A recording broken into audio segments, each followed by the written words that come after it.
네, 이제 오늘의 특징주 자세한 이야기를 나눠볼까 합니다. 두 분 인사부터 나누죠. MBN골드 박소원 매니저님 앞서 만나보셨고, 자 알파프로 정태근 팀장님 오늘 함께하십니다. 두 분 인사 나누겠습니다. 네, 고맙습니다. 저희가 그래도 방송을 들으시면서 TV로 생방송 보시는 분들 혹시나 궁금한 점이 있으시면 바로 유튜브 들어오셔서 채팅창에다가 글을 남겨주시면은 저희가 방송 관련된 내용들 추가적으로 그런 궁금증 해소를 해드리도록 하겠습니다. 많은 글 남겨주시기 바랍니다. 자, 오늘 특징주 5종목에 대한 면면을 살펴보고 오겠습니다. 권전아 아나운서가 정리를 해드립니다. 다시 연결하죠. 네, 선택 오늘의 특징주 시간입니다. 오늘 눈에 띄는 움직임 보여줬었던 5가지 종목들인데요. SK 아이테크놀로지부터 CS 윈드까지 어떤 이슈 있었는지 자세하게 확인해 보도록 하겠습니다. 자, 가장 먼저 첫 번째 특징주는 바로 SK IT입니다. 2분기 흑자 전환 기대감에 오늘 4% 넘게 상승했습니다. 저점 통과 구간이라는 키움증권의 긍정적인 레포트가 나왔는데요. 매출은 전년 동기 대비 14% 상승할 걸로 전망했고요. 영업 적자폭이 소폭 축소될 걸로 전망했습니다. 다음으로 두 번째 특징주는 바로 DNC 미디어입니다. 카카오 엔터테인먼트가 사우디아라비아 국부펀드로부터 대규모 투자를 유치했다는 소식에 오늘 강세 흐름을 보여줬습니다. DNC 미디어는 카카오 엔터테인먼트가 2대 주주로 있는 컨텐츠 웹소설 또 웹툰 업체인데요. 카카오 엔터는 투자 유치로 확보한 자금을 공격적인 인수 합병 등에 활용할 걸로 전망하고 있습니다. 다음 살펴볼 특징주는 바로 메리츠 금융지주입니다. 오늘 메리츠 금융그룹 삼형제가 일제히 강세 흐름을 보여줬습니다. 지난해 주주가치 재고한 발표로 주가와 거래량이 증가하고 있는 가운데 MSCI 편입 가능성이 더해지면서 오늘 추가적으로 상승했습니다. MSCI 구성 종목 변경 발표일은 다음 달 2월 10일이고요. 메리츠 증권과 메리츠 화재가 오늘 동반 6% 넘는 상승폭을 기록했습니다. 다음으로 네 번째 특징주는 바로 신세계입니다. 증권가에서 호평이 연이어 나오고 있습니다. 중국의 제로 코로나 정책 폐지로 면세 산업에 대한 기대감이 높아지고 있고요. 또 여행객 폭증으로 최근 면세점 업계는 내국인 모시기도 나서고 있습니다. 춘절과 설 연휴를 앞두고 있는 만큼 앞으로의 전망도 확인해 보도록 하겠습니다. 마지막으로 살펴볼 업체는 바로 CS 윈드입니다. 전일 미국 증시에서 풍력 관련주들이 일제히 강세 흐름을 보여줬습니다. 미국 증시에서 파워 제조사 브로드밴드가 장중 112% 넘게 폭등한 영향을 받으면서인데요. 브로드윈드는 대규모 수주에 성공하면서 97% 상승으로 거래를 마쳤습니다. 오늘 시장에서 CS 윈드, CS 베어링, 삼강 M&T 등 미국발 훈풍으로 풍력주들이 오늘 강하게 상승했고요. 미국의 법인이 있는 CS 윈드는 9.55% 강하게 상승해줬습니다. 자, 이렇게 5가지 특징주 체크해봤습니다.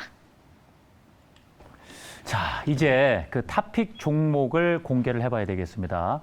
박수범 매니저 그리고 우리 정태근 팀장 어떤 종목에 관심을 두셨을까요? 확인합니다. 자, 정태근 팀장님 신세계, 박수범 매니저님 CS 윈드입니다. 그러면은 네. 정태근 팀장님의 탑픽 종목부터 먼저 체크해 보도록 하겠습니다. 네. 신세계를 꼽아주셨어요. 오늘 좀 하락은 했는데. 그러니까요.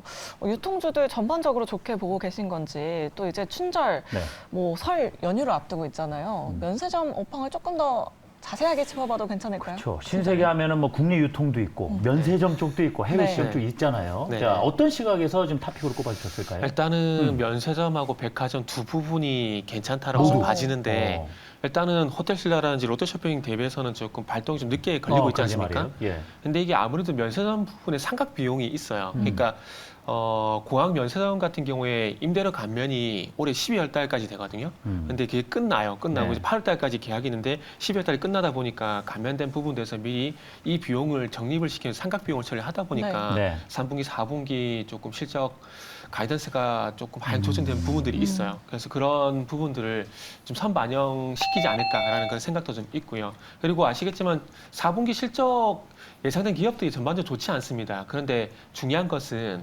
이 실적이 안 좋은 건 분명하지만 그럼에도 불구하고 더 나빠질 것인가, 이제 더 이상 나빠지지 않을 것인가, 여기 좀 포커스를 맞춰보게 된다면 뭐 더 이상 나빠지지 않을 것 같다라는 그런 분위기가 나온 종목들은 전반적으로 반응이 나오는 것 같아요. 뭐 대한유화라든지 뭐 그리고 최근에 아시겠지만 삼성전자라든지 그리고 효성 TNC라는 이런 종목들이 그런 맥락이라고 보시면 될 것 같은데 신세계도 그런 맥락을 좀 보시면 될 것 같습니다. 어쨌든 뭐 4분기 실적도 2천억 정도 영업이 예상이 되는데 그럼에도 불구하고 여기서 조금 또 이제 이 2천억이 미치지 못할 가능성이 높다라고 이해를 하고 있는데 네. 이게 결국에는 임대료 감면 혜택이 끝이 나서 그 상각 비용 때문에 일단 그렇다 보시면 될 것 같고요. 그러면은 그럼에도 불구하고 이제 면세점 부분을 좋게 보는 이유는 일단 이제 면세점에서 새 내국인들을 대상으로 해서 프로모션을 진행한다라고 합니다.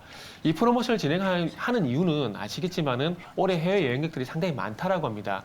여행업계에서는 지금 현재 트래블 질리언스라 그래가지고 올해를 여행 회복의 해로 일단은 평가를 하고 있는 상황입니다. 그러면은 해외 여행객 수가 많게 되면은 그 해외 여행객들이 당연히 면세점을 들릴 수밖에 없거든요. 그렇기 때문에 지금 중국의 비자 중단 소식으로 해서 들어오는 입국자에 대한 어떤 매출은 떨어질 수가 있겠지만은 네. 해외로 나가는 출국자들의 어떤 수요는 많기 때문에 그 여행객들을 잡기 위해서 현재 프로모션을 진행하게 되면서 지금의 면세점 부진을 좀 타개하기 위해서 노력을 하고 있다고 보시면 될 것 같아요. 지금 코로나 이전에 2019년도에 해외 여행객 수가 2,870만 명이었는데 올해 그 수치의 한 70%인 2천만 명 정도 회복이 된다라고 하고요. 그리고 이번 설 연휴 같은 경우에도 뭐 저는 그러지 못하지만은 해외 여행 가신 분들이 참 많더라고요. 저는 명절 때 여행 가신 분들이 상당히 좀 부러운데 어쨌든 그 여행객 상당히 많더라고요. 그래서 동남아가 한 54%가 되고 일본이 한 30% 되더라고요. 그래서 설 연휴 기간 동안 이 근거리 해외 여행 가신 분이 상당히 좀 많은데 또 그 중에서도 뭐 여담이지만 동남아 쪽에서도 베트남 가신 분들이 상당히 좀 많더라고요. 그래서 어쨌든 이런 말씀 드린 이유가 뭐냐면은 그만큼 해외로 나가신 분들이 많아졌다라는 겁니다. 그러다 보니까 당연히 면세점 주가는 좋을 수밖에 없는 부분들이고요. 예. 그리고 간단하게 백화점 부분만 또 말씀드리면은 코로나 이후부터 계속 내수 경기가 안 좋다는 얘기가 상당히 많은데 그럼에도 불구하고 백화점의 매출은 계속 우상향을 하고 있습니다. 그리고 상해 11개 점포, 그러니까 강남이라든지 부산의 센텀에 있는 이쪽 부유층이 있는 이런 지역들의 백화점 매출이 또 계속 큰 폭으로 늘어나고 있는 부분들, 그러니까 소비 양극화로해서 초고가 소비가 늘어나고 있다는 부분들도 신세계 같은 경우는 면세점과 그리고 백화점 부분 이 두 마리 토끼를 잡을 수 있는 그런 계기가 좀 되지 않을까라는 판단했고요. 뭐 차트적으로는 240일선을 좀 깔끔하게 시원하게 좀 돌파를 했으면 좋겠는데 그러면 돌파가 확실하게 된 건 아니지만 그럼에도 불구하고 이전과는 좀 상황이 다르기 때문에 돌파 가능성이 높다라는 판단에 신세계를 일단은 그래요. 오늘 토픽주로 말씀드리도록 하겠습니다. 그러니까 지금 네. 국내 백화점도 괜찮게 보시고 네네. 현대시장에서 면세점에 대한 모멘텀이 훨씬 좀 강한 쪽으로 이해를 둘 다 이제 비슷하게 둘 간다는 다 것 같아요. 같이 보자. 알겠습니다. 네. 어. 그렇다면 매니저님께도 한번 여쭤봐야 될 것 같아요. 최근 이 면세점, 뭐 여행, 화장품, 중국 관련주들이 네. 좀 하락세를 보여줬잖아요. 이 매니저님은 면세점 업황 어떻게 보고 계시나요? 저도 이제 긍정적으로 보고 있습니다. 네. 아무래도 지금 아직까지는 지금 뭐 WHO에서도 얘기했듯이 뭐 중국에서 얼마만큼 지금 확진자가 발생하고 있고 거기에 대한 사망자가 얼마나 좀 발생하는지는 모르겠지만 일단 지금 이제 전체 분위기 자체가 위드 코로나로 가는 분위기고 그와 관련된 이제 항공주라든가 다시 한번 좀 주가가 움직이고 보여주고 있기 때문에 뭐 그리고 지금 국내에서는 또 이런 면세 관련된 부분들에 있어서 이제 세금 환급해주는 대행 업체가 이제 글로벌 텍스프리라는 회사가 그렇죠. 조그만 회사가 있는데 그 회사 주가를 보더라도 요즘 뭐 주가 상승 흐름이 좀 좋습니다. 네. 그렇기 때문에 뭐 그런 말씀하신 면세점 관련된 부분들 뭐 신세계도 있고 지금 이제 롯데쇼핑도 있고 그리고 호텔신라. 그렇죠 호텔신라도 예. 있고 뭐 그렇기 때문에 전체적으로 제가 봤을 때는 좀 지금보다는 좀 실적이 좀 더 좋아질 더 것으로 좋아질 좀 거다. 판단하고 있습니다. 예, 우리 정태 팀장님도 그 꼽아주신 김에 추가로 잠깐 말씀드리면 지금 중국 비자 중단에 대한 얘기가 나오다 보니까 네네. 지금 호텔신라 움직였었던 롯데쇼핑 네네. 이런 종목들이 지금 눌리는 것도 네. 이런 중국의 영향이 분명히 있다고 보는 거죠. 없다고 하면 예. 거짓말이겠죠. 그럼 다시 어떻게 갈 만한 이 분위기가 네네. 좀 어느 정도 지속이 될까라는 부분에 대해서 좀 고민이 되는 시기란 말이에요. 네네. 네. 일단은 물론 저게 서두에 말씀드렸듯이 영향이 없다라면은 거짓말입니다. 영향은 있다고 봐야 됩니다. 그런데 이 영향이 단계 끝이 날 것인가, 길어질 것인가 이런 부분들을 봐야 되는데 호텔신라 같은 경우 종목별로 달리 봐야 될 것 같아요.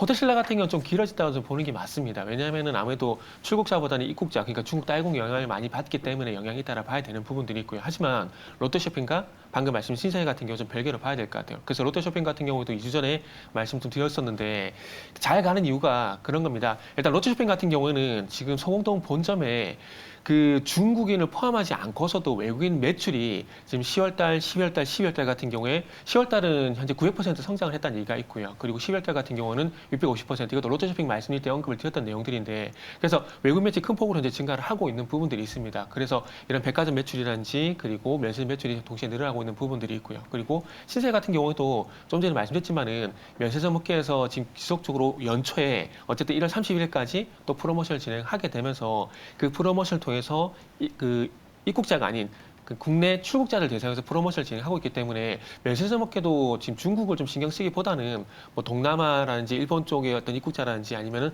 국내에서 나가신 분들을 통해서 조금 이렇게 프로모션을 진행하고 있기 때문에 그런 우려감은 있지만 그럼에도 불구하고 주가는 견조하게 갈 것이다 이렇게 말씀드리겠습니다. 네. 올해 좀 눌릴 때 기회가 될 수도 있겠다라는 네네. 말씀이군요. 알겠습니다. 네, 이렇게 정태근 팀장님의 탑픽 종목까지 들어봤고요. 네.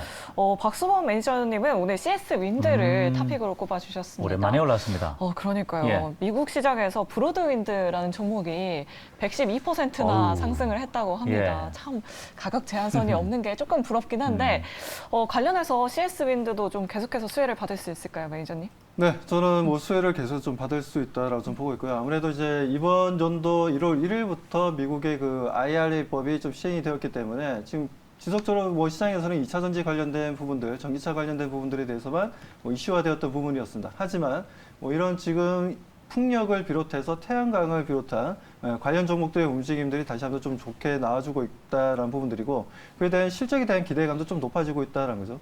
그리고 CS 윈드 같은 경우에는 지금 원래는 국내 시장이라든가 아니면 아시아 쪽, 일본 쪽, 그리고 동남아 쪽 시장을 이제 위주로 해서 좀 공략을 하다가 그다음에 좀 유럽 쪽 시장을 좀 공략을 했던 부분들이었는데 유럽 시장 같은 경우에는 워낙 또 튼튼한 풍력 쪽 회사들이 좀 너무 많다 보니까 그 부분에서 좀 매출 부분이라든가 좀 주춤했을 때가 있었고요.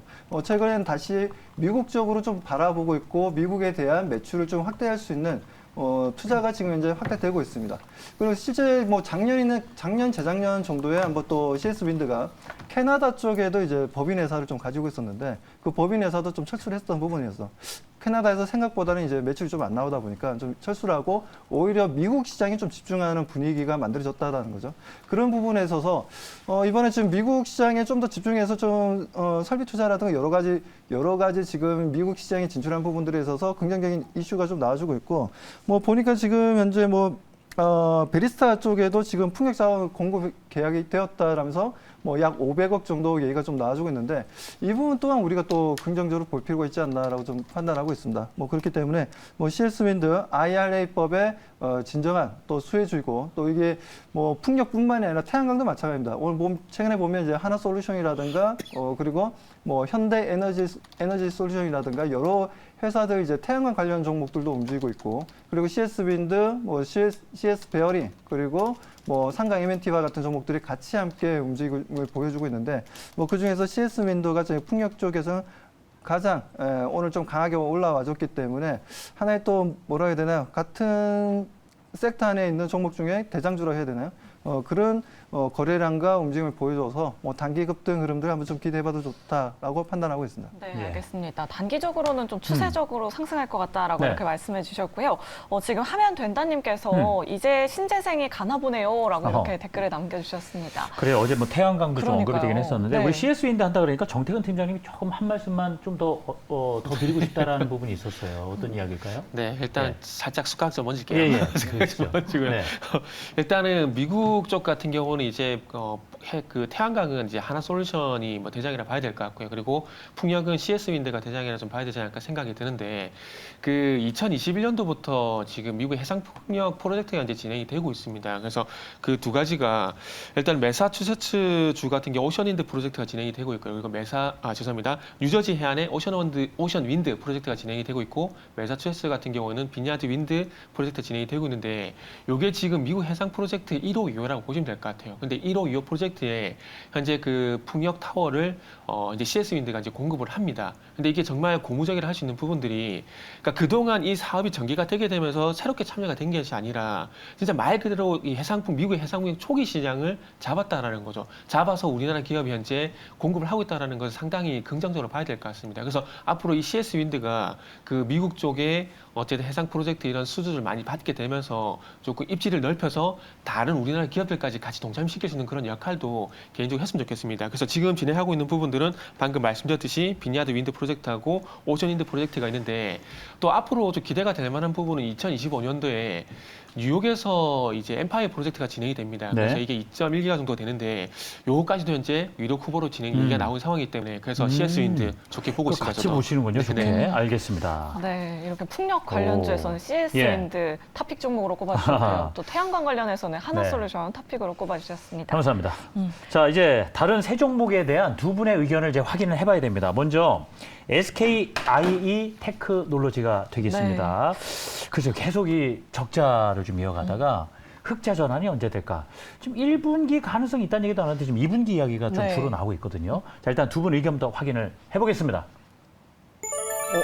가리셨어요. 오, 그래요? 네. 자, 그러면 우리 보자. 그냥 박수범 매니저님, 네. 예스 의견부터 한번 들어보도록 하겠습니다. 예스 의견. 네, 저는 항상 이제 방송할 때마다 뭐 지금 계속해서 2차 전지라든가 이쪽 분야를 계속 긍정적으로 좀 말씀을 해왔습니다. 네. 말씀해온 것처럼 저는 SKI 테크놀로지가 어떻게 보면 뭐 SK온의 뭐 관계라든가 여러 가지 부분들에 있어서 실적이 조금 좋지 못한 부분들도 분명히 있긴 있었습니다.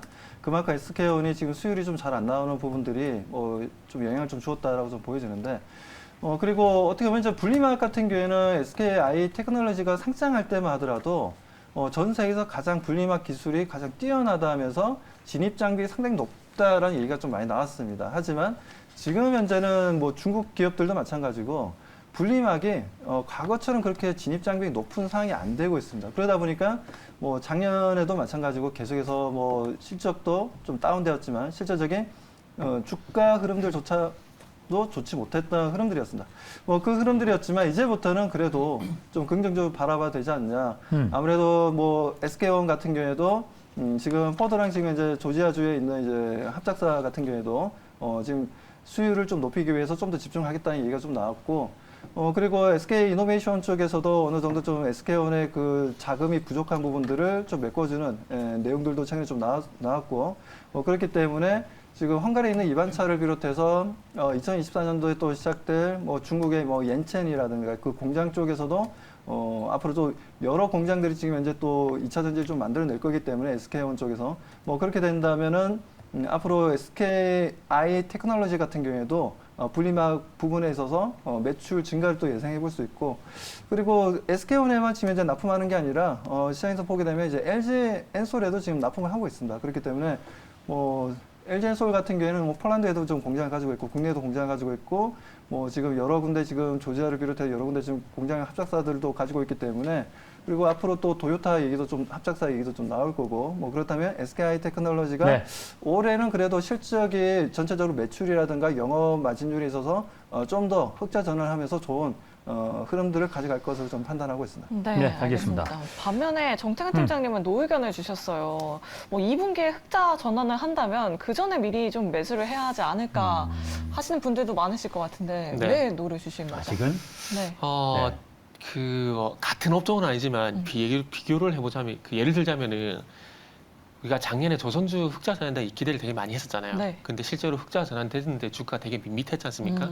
그게 어찌 보면 그 흑자 폭이 크지 않았다는 여러 가지 이유가 있겠지만은 그 중에 하나가 흑자 폭이 크지 않았다라는 점 아마 그게 영향을 준 것 같아요. 근데 그 얘기를 왜 하냐면은 SKI 테크놀로지 같은 경우도 아시겠지만 이제 4분기까지 적자가 나게 되면 5개분기 연속 적자입니다. 그런데 만약에 이게 큰 폭의 흑자 전환이 됐다라면은 이런 아쉬운 점이 있고요. 그리고 이 흑자 소식이 2021년도 상반기까지 2차 전지가 상당히 잘 갈 때 이런 소식이 나왔으면 얼마나 좋았을까 이런 부분들이 좀 있습니다. 그래서 두 가지 측면에서 봤을 때 저 개인적으로는 조금 아쉬운 부분이 있어요. 그래서 지난주 네이버처럼 SKI 테크놀로지가 바닥은 잡았다라고 보고 있습니다. 하지만 반등이 과연 쉽게 나올까라는 부분들은 좀 확인이 될 부분이 좀 있는 것 같아요. 지금 폴란드하고 중국 공장 같은 경우도 가동률 감안했을 때 들어가는 비용들이 얼마만큼 상쇄가 되는지에 대한 부분들을 봐야 되지 않을까 좀 말씀드리고 싶고 그리고 조금 전에 이제 박수호 매니저님께서 말씀해 주셨지만은 중국산 저가 분리막과 지금 경쟁이 상당히 치열하게 하고 있는 상황입니다. 그래서 이것 때문에 지금 또 공급 과잉 얘기가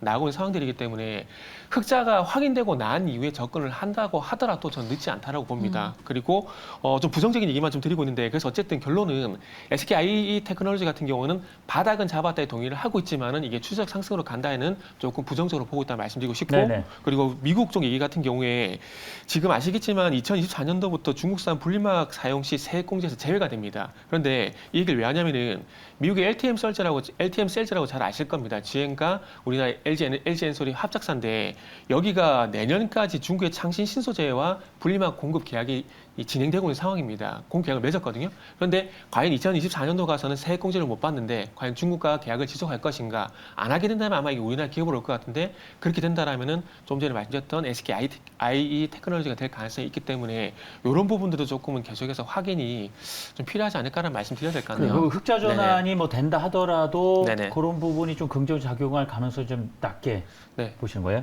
자, 매니저님. 네. 지금 흑자 전환 언제 하냐 두고 어차피 예스를 네. 보셨으니까 그런 부분도 좀 분리막 기술에 대해서 아까는 근본적으로 말씀을 주셨지만 네. 흑자 전환 뭐 이런 시기 이런 것도 중요할까요? 짧게 한번 여쭤보시죠. 흑자 전환 일단 뭐 하는 게 좀 중요하죠. 네. 아무래도 지금 이제 어느 정도 산업이 성숙 단계로 지금 접어들고 있는 상황이기 때문에 뭐 흑자 전환 실적이 잘 나오는 거 정말 좀 중요하다라고 좀 말씀 좀 드리고 싶고요. 뭐 말씀하신 대로 지금 현재 분리막 쪽 같은 경우에는 경쟁을 하는 업체들도 상당히 좀 1, 2년 사이에 너무 많아졌어요. 너무 많아졌고 뭐 그 부분에 대한 부담감을 좀 가지고 있는 건 또 사실이고 하지만 저는 SK 테크놀로지가 그동안 그래도 뭐 하이테크닉 기술력을 가지고 지금까지 좀 이끌어왔고 뭐 그런 네. 부분들이 뭐 시장에서 어느 정도 좀 반영이 된 부분들도 있었지만 아무튼 뭐 실적이 올해는 그래도 작년보다는 그래도 올해는 뭔가 틀려지는 좀 한 해가 되지 않겠냐. 네. 아무튼 전기차 시장 자체가 작년보다 또 올해 같은 경우에 또 100% 이상의 또 성장성 보여줄 수 있다는 얘기가 지속적으로 나오고 있기 때문에 그 부분을 본다면은 분명 흑자 전환은 가능할 것이다라고 알겠습니다. 생각합니다. 예스와 노 의견을 좀 동시에 들어봤습니다. 네, 다음 종목으로 서둘러서 넘어가 보도록 하겠습니다. 바로 DLC 미디어입니다. 사우디 국부펀드가 카카오 엔터에 투자한다라는 소식이 전해지면서 DNC 미디어도 뜨거운 관심을 받고 이미 있는데요. 뭐 지난해 10월부터 계속해서 주가가 그러니까요. 상승세입니다. 네, 예. 자, 두 분의 의견 어떨지 바로 확인해 보도록 하겠습니다. 오, 좋습니다. 네. 대표를 한 분께만 듣죠. 그러면은 정태근 팀장님, 네. 노 의견 왜일까요? 일단 단기적으로 노고요. 네. 장기적으로 봤을 때 예스다. 오. 이렇게 좀 말씀드릴게요. 주가가 너무 많이 올랐다. 그런 것도 있고요. 일단은 네. 소문에 사서 뉴스에 팔아라. 아, 요게 일단은 답변으로 좀 말씀드릴게요. 네. 무슨 얘기냐면은 DNC 미디어 같은 경우에 그 날짜를 보게 되면 작년 11월 23일 날 이 사우디 쪽에 투자 유치 소식이 나오게 되면서 이때 21% 급등으로 마무리가 됐거든요. 근데 여기서 단발성으로 끝이 난 게 아니라 이때 상승 출발점이 되게 되면서 오늘 갭을 동반시킨 3만 원대까지 상승이 나왔다라는 겁니다. 근데 이런 그 3만 원까지 상승하게 되면서 오늘 어떤 소식이 나왔느냐? 사우디 투자 확정 소식이 나왔지 않습니까? 그러다 보니까 단기적으로 봤을 때는 지금 화면에 보시면은 이렇게 보시면 될 것 같습니다. 11월 23일이 요 날입니다. 요 날 대량 거래가 실려주게 되면서 갭을 동반 상승이 나왔고 그 위에 쭉 우상향이 나왔거든요. 그러니까 이 우상향의 어떤 근거가 방금 말씀드렸듯이 사우디 투자 유치 부분이라는 겁니다. 그래서 일단은 소문에서 뉴스에 팔아라. 일단은 이슈가 선반영이 됐기 때문에 아마 추가 상승은 지금부터 주춤해질 가능성이 상당히 높습니다. 그런데 그럼에도 불구하고 제가 장기는 좋게 보고 있다는 말씀드리는 부분들이 사우디 국부펀드가 투자를 하는 게 단순히 지분 투자가 아닐 겁니다. 분명히 이유가 있을 거라는 거죠. 근데 그게 아마 상장, IPO가 됐던 외 상장이 됐던 지금 상장된 지분 투자 같은 게 프리 IPO라 그래가지고 추후에 어쨌든 상장할 거라고 예상을 하고 이게 투자 유치를 받는 거거든요. 근데 지금 쪼개기 상장 이슈 때문에 지금 현재 카카오 같은 경우는 상장이 쉽지 않은 부분이 있습니다. 그렇기 때문에 시간이 걸 수밖에 없는 부분들이고 그리고 상장 이전에 이 회사의 가치를 좀 많이 올려야 되는데 지금 3분기까지 부채 총액이 1조 2천억 정도가 되는데 매출이 1조 3천억이에요. 그러니까 버는 만큼 다 이제 부채가 잡혀 있다는 거죠. 그래서 이런 부분도 해소하기 위해서 조금 시간을 끌 가능성이 높다라는 거죠. 그리고 난 이후에 프리 IPO가 됐던 외 상장이 됐던 그런 방식 진출할 건데 그런 이슈가 나오기 전까지는 네. 잠시 공백이 있을 수 있다. 그런 말씀을 드리도록 하겠습니다. 네, 알겠습니다. 뭐 소문에 사서 뉴스에 팔아라. 참 그렇군요. 알지만 지키기 쉽지 않은 말인 것 같습니다. 두 분. 길게는 일단 네. 긍정적으로 보신다. 네, 알겠습니다. 말씀이었고요. 계속해서 다음 종목 확인해 보도록 하겠습니다. 메리츠 금융지주입니다. 곧 이제 뭐 메리츠 화재와 메리츠 증권이 이제 편입 네. 이 수순이 이제 2월하고 4월 아마 이렇게 알고 있는데 곧 마무리 될 텐데 말이죠. 자, 이에 대한 좀 주가가 많이 움직이긴 했는데 두 분의 의견은 뭘까요? 두 분 다 예스 의견 주셨습니다. 오늘 좀 큰 폭으로 상승을 했고 또 얼마 전까지 11월부터 계속 이슈가 나왔었잖아요. 주주 환원 정책에 대한 부분도 있고 조금 고점이지 않을까 싶으신 분들도 있으실 것 같은데 매니저님 좋게 보시는 이유가 예스를 있을까요? 주셨어요. 네, 뭐 지금 메리츠 금융지주를 좀 긍정적으로 바라보는 이유는 아무래도 뭐 메리츠 금융지주가 뭐 말씀하신 대로 이제 주주 환원 정책에 있어서 순이익의 이제 50%까지 배당을 하겠다는 내용도 좀 있었고요. 뭐 그 부분도 있었고 실제적인 지금 MSCI에 또 편입이 될 수 있다는 얘기가 좀 나와주고 있습니다. 뭐 그렇다면 충분히 뭐 메리츠 금융지주 같은 경우 지금 현재 또 자회사들 지금 합병권도 좀 남아있죠. 그렇기 때문에 메리츠 화재, 메리츠 증권 부분도 있고 이런 이슈들이 좀 살아있다 보니까 살아있는 상황에서도 지금 현재 실적도 너무나 잘 나오고 있고 그렇다면 메리츠 금융지주를 지금 당장 우리가 나보게 볼 필요도 없고 그렇다 해서 동사 말고도 지금 이제 뭐 KB금융이라든가 우리금융지주라든가 전체적인 금융회사들의 분위기가 좋습니다. 여기에다 지금 증권사들도 최근 고객 예탁금도 좀 줄어들고 신용 물량도 좀 줄어들긴 했지만 시장이 다시 한번 더 정상화 흐름이 보여준다면 다시 고객 예탁금도 늘어날 가능성이 있고 그에 대한 신용 물량도 늘어나면서 증권사들의 실적도 많이 좀 개선될 것이다라는 판단하에 메리츠 금융지주 긍정적으로 바라보고 있다는 말씀드립니다. 네, 알겠습니다. 자, 끝으로 우리 팀장님께도 여쭙죠. 지금 유튜브 채팅창에도 금융주 관련해서 질문이 올라와요. 그러니까요. 말티님께서 지금 금융주 사요라고 이렇게 남겨주셨고요. 또 하면 된다님도 그렇다면 다른 금융주도 예스 맞죠라고 이렇게 남겨주셨습니다. 사요 하면 사는 것 같고 사요라고 보셨어요. 자, 팀장님. 자, 보험, 은행, 증권, 금융주들 있잖아요. 전반으로 어떻게 보시는지 좀 힌트. 팀장님의 생각을 한번 좀 공유해 주시죠. 예. 일단은 지금 보험주는 좋게 보고 있고요. 보험주는 이제 장기적으로 봐도 된다고 말씀드리고 싶고 금융지주사 같은 경우에는 일단 매수는 하셔도 되는데 제가 말씀드리는 이슈에서 상승이 나온지만 좀 확인을 해보세요. 일단 최근에 부동산 규제 완화 이슈가 나오게 되면서 지금 주가가 단기 좀 튀었거든요. 튀고 난 다음에 지금 4대 금융지주가 이제 주가 좀 쉬어가고 있는데 지금 온라인 파트너스가 지금 금융지주사 대상으로 주주사안을 보냈습니다. 이거는 결국 주주 환원책을 늘려라는 그런 요구라고 보시면 될 것 같은데 여기서 어떤 내용이 나오느냐에 따라서 2차 반등이 나오지 않을까 생각이 듭니다. 그렇기 때문에 좋은 내용이 나오게 된다면은 그 부분을 통해서 조금 더 보유하는 전략을 좀 가져가시는 게 좋겠지만은 만약에 거기서 조금은 뭐 기대했던 내용이 나오지 않게 된다라면은 제가 봤을 때는 아마 추가 상승은 어렵지 않을까 생각이 듭니다. 그러다 보니까 금융지주사, 은행 중심의 금융지주사 같은 경우는 좀 짧게 보시고 보험주 같은 경우는 좀 길게 보셔도 된다 이렇게 말씀드리도록 하겠습니다. 금융주 모두가 아니고 좀 구분해서 보시자는 말씀이세요? 네. 알겠습니다. 자, 정태근 팀장님 이만 보내드려야 되겠습니다. 수고하셨습니다. 네, 감사합니다. 네.